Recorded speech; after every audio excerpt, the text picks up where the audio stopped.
Cumbres son para divisar e inspirarnos, pero los frutos crecen en los valles. Es una frase de Billy Graham que me impactó y sé lo que significa. Las cumbres son esas partes altas de la montaña, una zona rocosa, donde uno pudiera parar y mirar la belleza de la creación. Donde pudiéramos mirar a todos los lugares donde quisiéramos ir y vernos motivados, movidos tal vez a llegar a esos lugares. Pero después hay otros lugares que son los valles y que es muy por debajo de esa zona y es donde crece la vegetación, donde crecen los árboles. Ahí en los valles es donde vemos una enorme pared que nos hace sentir tan pequeños. Él está usando esta imagen para representar nuestros estados de ánimo, que a veces podemos sentirnos que volamos por encima de las montañas, vivimos felices y nos encontramos en un lugar donde nos vemos motivados a proyectar nuestra vida, pero después, de golpe, hay otros momentos donde nos encontramos por el piso, donde somos humillados, pero es en esos lugares precisamente donde el Señor consigue hacer crecer nuestros frutos. La escritora y conferencista Jill Briscoe comenta que justo yendo a uno de sus congresos más importantes en Australia, le sucedió que le agarró una enfermedad en la espalda. Y ella comenta lo siguiente: cuando llegamos a Sydney no me podía mover. Personas de la aerolínea me sacaron del avión y me tendieron suavemente en el piso del aeropuerto. Desde abajo veía un círculo de rostros preocupados. A las personas del comité de bienvenida, que llevaban ramos de flores, no parecía agradarles mucho ver desde ese ángulo a su conferencista invitada. Afortunadamente, esta mujer venía acompañada de su hija, entonces ella pudo ayudarle durante algunas reuniones. Se tuvo que hacer cargo de las reuniones que su madre no pudo. Entonces fue una experiencia difícil para esta joven porque ella nunca había hablado en público. Y luego de esa experiencia, la escritora comenta lo siguiente: en la primera reunión observé que Judy, la hija, oraba mientras yo hablaba. Y cuando ella habló, las mujeres quedaron encantadas. De algún modo luchamos juntas en esta prueba. Y otra vez volvimos a sentirnos agradecidas. Agradecimos a Dios cada una por la otra, por el privilegio de ministrar juntas y por las experiencias divertidas que nos dieron respiro a lo largo del camino.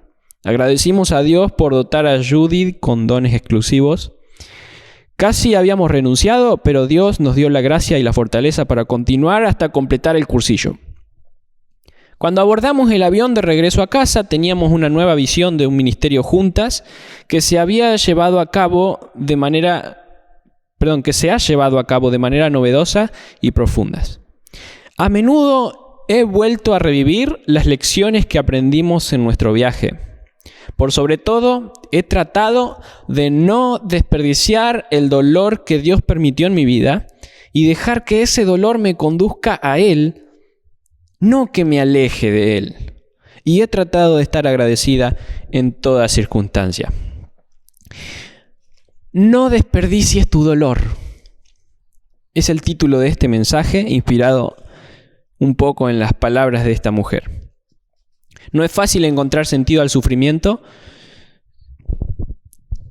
cuando lo estamos atravesando, pero este es el propósito del Señor, que allí en los valles de nuestro desánimo consigamos crecer y nos acerquemos más a Él. Por eso te invito a mirar los personajes bíblicos a quienes Dios puso como ejemplo para que nosotros imitemos. Pregunta: ¿de qué manera los personajes bíblicos constituyen un ejemplo para nosotros? Bueno, en primer lugar, vamos a ver que son un ejemplo en las situaciones atravesadas. Ellos atravesaron situaciones terribles, aún peores que nosotros.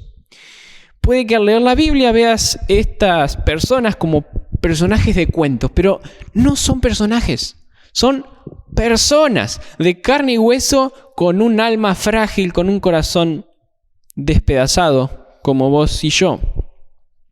Uno de ellos, teniendo 17 años, sufrió a manos de su propia familia la traición, el maltrato, el desprecio.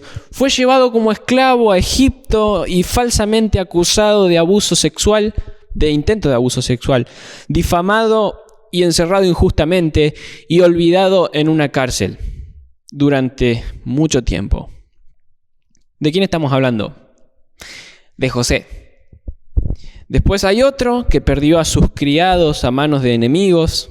Sus ovejas y pastores fueron quemados por un torbellino de fuego. Sus hijas e hijos murieron en lo que parecería ser un desastre natural, un viento que aplastó todo. Todo esto le aconteció en un solo día. Al día siguiente, el tipo se enfermó desde la planta del pie hasta la punta de la cabeza y le picaba tanto esa sarnilla que tenía que rascarse con un ladrillo. Pero por suerte estaba ahí su mujer. No estaba su mujer. No estaba ahí su mujer para ¿cómo nos hacen a nosotros las mujeres?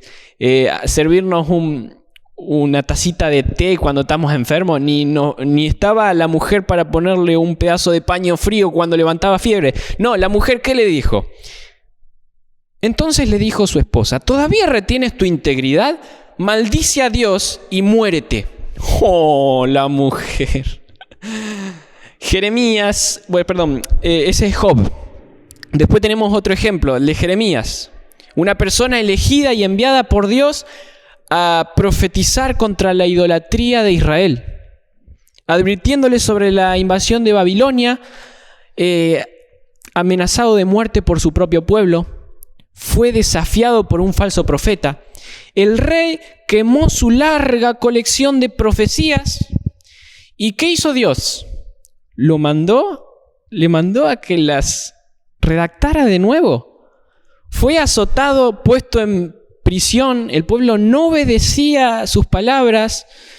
Fue acusado de falsedad, de buscar el mal del pueblo. Fue echado en una cisterna sin agua y permaneció hundido en el lodo durante mucho tiempo. Presenció la caída de Jerusalén, fue llevado en contra de su voluntad a Egipto. Estamos hablando de Jeremías. Después hay otro, un gran líder de Israel, que soportó la ingratitud y la continua rebelión del pueblo de Israel, que murmuraba contra él y contra Dios, y desagradecidos se iban tras los dioses egipcios. Estamos hablando de Moisés.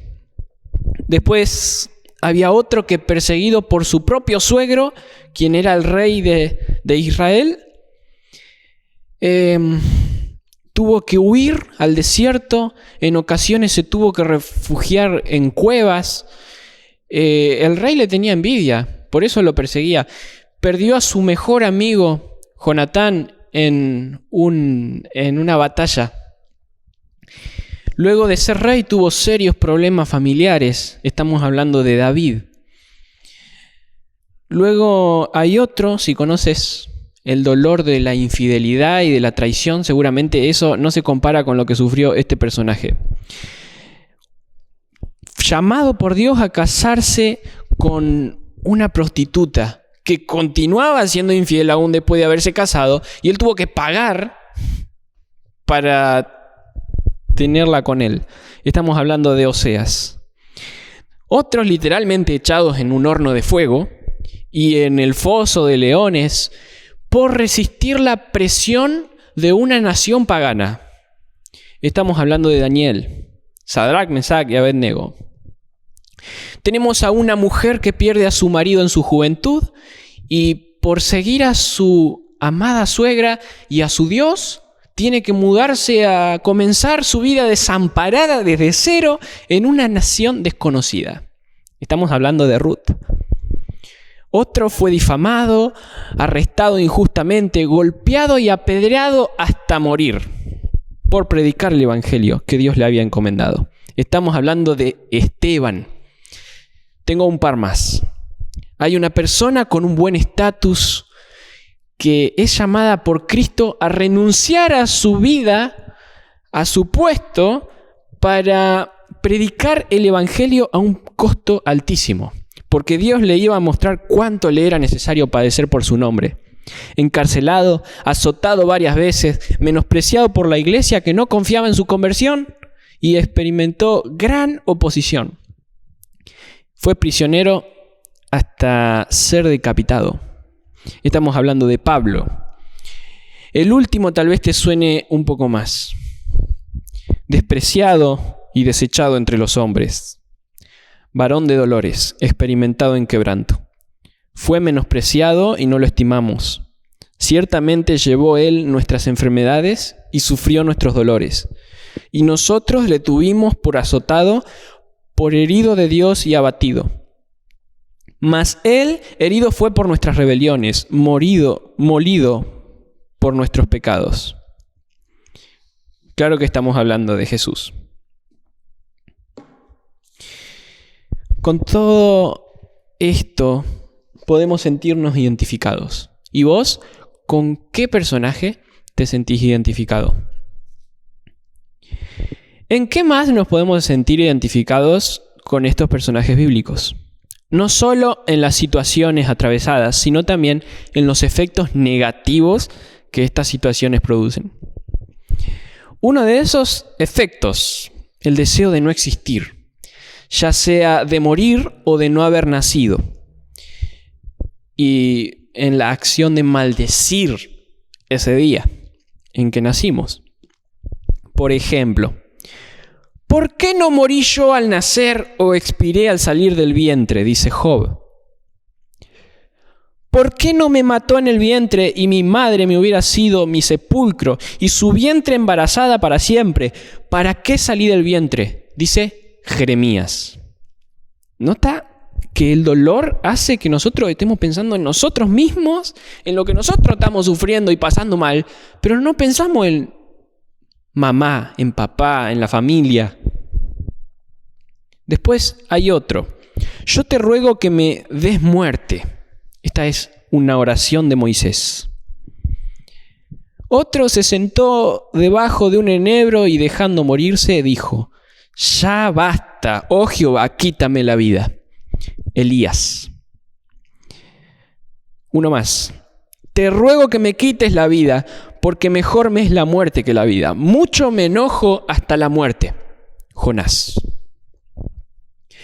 Otro de los efectos negativos es el deseo de abandonar el llamado de Dios. Y dije: no me acordaré más de él ni hablaré más en su nombre. Jeremías. Después también está Moisés diciendo: ¿por qué has hecho mal a tu siervo? ¿Y por qué no he hallado gracia en tus ojos, que has puesto la carga de todo este pueblo sobre mí? A su vez está la acusación de la incompetencia hacia Dios. Acusar a Dios de incompetente, de que Él no es sabio, de que Él no es soberano, de que Él no es justo con nosotros, no está haciendo bien las cosas.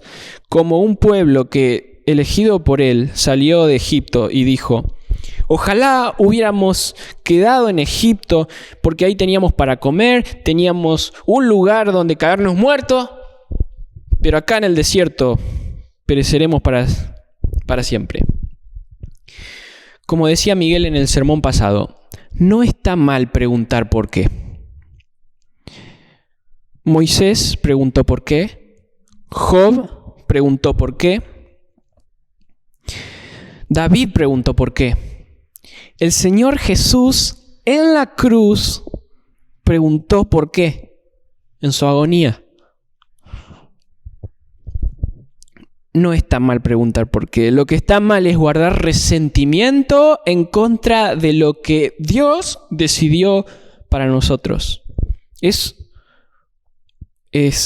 oponernos, prestar resistencia a su voluntad, a su forma de tratarnos y golpearnos. Eso está mal.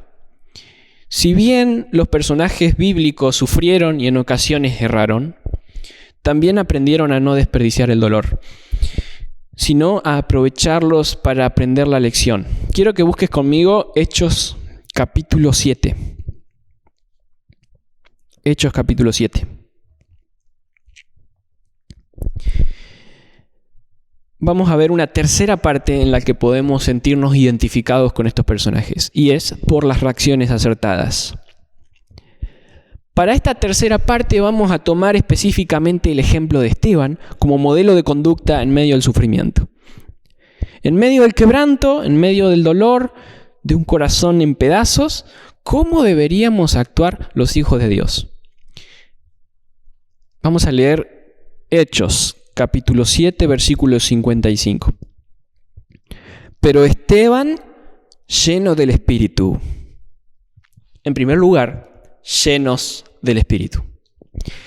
Significa llenos de piedad. Amigos, llenos del Espíritu no es nada fuera de lo común para un creyente. Es una persona que se deja gobernar por el Señor. Que cada decisión que toma, cada cosa que piensa o hace o dice, está tomada en el centro de la voluntad de Dios. Él se deja gobernar, hace lo que Él dice, no hace nada que el Señor no diga que haga. Así como Abraham, cuando estuvo a punto de sacrificar a su hijo Isaac, no lo llevó como tratando de hacer algo bueno para el Señor porque salió de su corazón hacerlo. No fue su idea. Fue una instrucción directa de parte de Dios a hacer aquello. Así, de la misma manera, Esteban dio su vida en capítulo 7 de Hechos, siendo apedreado, predicando el Evangelio, no porque a él se le ocurrió hacer eso. Cuando vos lees Hechos, seguramente te parecerá al principio que Esteban está a punto de cometer una locura. No, Esteban, no hagas eso. Hasta que lees que él estaba lleno del Espíritu. Eso implica que él estaba siendo gobernado por Dios y que esa acción de predicar, esa locura, estaba siendo guiada por Dios. Nosotros los creyentes en medio de las situaciones dolorosas debemos ser guiados, llenos del Espíritu. Segundo, vamos a leer Hechos capítulo 6, versículo 15. Es el último versículo del capítulo 6. Entonces todos los que estaban sentados en el concilio, al fijar los ojos en él, vieron su rostro como el rostro de un ángel. Los ancianos de Israel trajeron a Esteban acusados de blasfemia contra Moisés. La reprensión de parte de Dios para ellos fue esta: que así como a Moisés le resplandeció el rostro cuando bajó del monte Sinaí con las tablas, así también a Esteban le estaba resplandeciendo el rostro. Y esto significaba que él estaba a la misma altura que Moisés. Estaba hablando de parte de Dios. Qué tremenda amonestación para ellos. La otra realidad implícita que indica este pasaje, este versículo, es que de su rostro irradiaba la paz, el gozo, la fe y la confianza en el poder, la sabiduría y la soberanía de Dios. Esteban tenía muy en claro que Dios le había llamado a ese lugar y que Dios podía conservarle o quitarle la vida y que Dios tenía el poder de tomar esa decisión. Entonces, aún siendo acusado, maltratado, aún siendo difamado, dice el versículo 12, los ancianos y escribas arremetieron contra él. Es una acción violenta. Aún siendo apedreado, su rostro irradiaba paz. De ahí salía la paz. Entonces, lo segundo que digo es que los creyentes debemos estar llenos de serenidad. La persona gobernada por el Espíritu Santo no explota de furia, no amenaza, no extorsiona a causa de su enojo. Si recibe injusticia, no responde con un acto de violencia. El Espíritu Santo lo controla y lo serena. Él responde con serenidad. Llenos de serenidad, llenos del Espíritu. Y tercero, llenos de gracia. Vamos a leer el versículo 8 del capítulo 6. Y Esteban, lleno de gracia y de poder, hacía grandes prodigios y señales entre el pueblo. Lo que caracterizaba a Esteban también era la gracia para con los demás, un favor y una bondad hacia los demás. El lugar en donde más se nota esta gracia es en el final del capítulo 7 de Hechos, cuando sus agresores le están tirando piedras hasta morir. Dice el texto que él, fijando los ojos en el cielo, dijo: Señor, no les tengas en cuenta este pecado. Murió perdonándolos. Murió apaciblemente. Esta reacción, ¿cómo puede ser? ¿Cómo podía una persona que está siendo apedrada hasta morir responder con tanto amor? Bueno, esta reacción es el más puro producto de la fe en la soberanía de Dios. Él murió feliz y apacible en el centro de la voluntad de Dios, por lo cual no defendió su vida. Llenos del Espíritu, llenos de serenidad y llenos de gracia. El testimonio de esta mujer ilustra bastante bien lo que acabamos de enseñar. Dice, una mujer comenta: la franqueza siempre es la mejor política, pero especialmente cuando usted está rodeada de varias damas en un baño durante un descanso en una conferencia de mujeres. Ah, Johnny, dijo una mujer mientras se ponía el lápiz labial. Siempre pareces tan contenta y equilibrada en tu silla de ruedas. Me gustaría tener tu gozo. Y varias mujeres alrededor asintieron con la cabeza. ¿Cómo puedes?, preguntó la mujer mientras tapaba el lápiz labial. No, respondió ella, yo no. Es más, ¿puedo decirte sinceramente cómo desperté esta mañana? Este es un día normal. Continué mientras respiraba profundamente, dice. Después de que mi esposo Ken sale a trabajar a las 6 de la mañana, me quedo sola hasta las 7, cuando oigo que se abre la puerta principal. Esa es una amiga que llega para ayudarme a levantarme. Entonces, mientras escucho que mi amiga hace café, oro. Señor, dentro de poco mi amiga me bañará, me vestirá, me sentará en mi silla, me cepillará el cabello y los dientes y me llevará afuera. No tengo las fuerzas para enfrentar esta rutina una vez más. No tengo recursos. No tengo una sonrisa para mostrar durante el día. Pero tú sí. ¿Podría tener la tuya? Dios, te necesito desesperadamente. ¿Y qué sucede cuando tu amiga atraviesa la puerta del dormitorio?, quiso saber una de las mujeres. Bueno, vuelvo la cabeza hacia ella y le doy una sonrisa enviada directamente del cielo, contesté haciendo señas hacia mis piernas paralizadas. No es mía, es de Dios.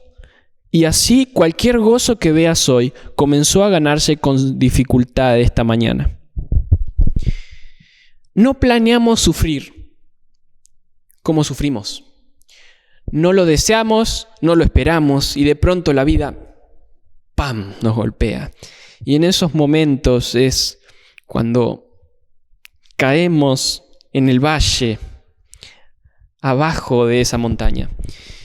Nosotros allí debemos estar llenos del Espíritu, llenos de serenidad, llenos de gracia para con los demás.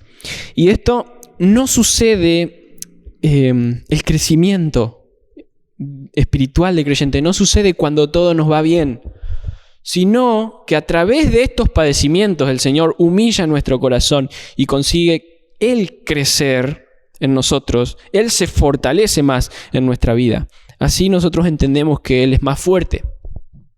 Las cumbres son para divisar e inspirarnos, pero los valles los frutos crecen en los valles. Hermanos, ojalá este mensaje haya podido ser de bendición para cada uno de ustedes. Y vamos a terminar esta reunión seguramente escuchando una canción que grabamos con los chicos hace poquito, con letra de Marta Morelo. Ojalá pueda ser de bendición como también lo es para mi vida. Un abrazo, hermanos.